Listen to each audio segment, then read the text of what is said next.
مامان من وقتی که از رهبر صحبت میکرد برای من زیاد چیز خاصی نبود، گفتم چیزی نیست. اما اون لحظه من فهمیدم که خدایی نکرد اگر اتفاقی واسه رهبر ایران بیفته انگار که ایران واقعا بی‌پدر میشه و من نمیخواستم یتیم شم.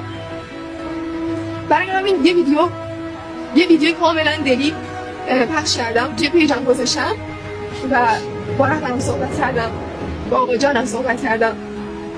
گفتم که ما هستیم، ما دخترایی که آمریکا اسرائیل میگن که بی‌حجابن آزادی میخوان، ما آزادیمونو داریم توی کشورمون، ما همین آزادی رو داریم، هیچ چیز دیگه ای نمیخوایم. ما تا الان فکر میکردیم امنیت نداریم ولی الان فهمیدیم که کشورمون پر از امنیته. ما تا الان قدرشون رو نمیدونستیم اما الان به شدت دوست داریم و اصلا نگران نباش، چون من دختر دایم 80 پشتتم.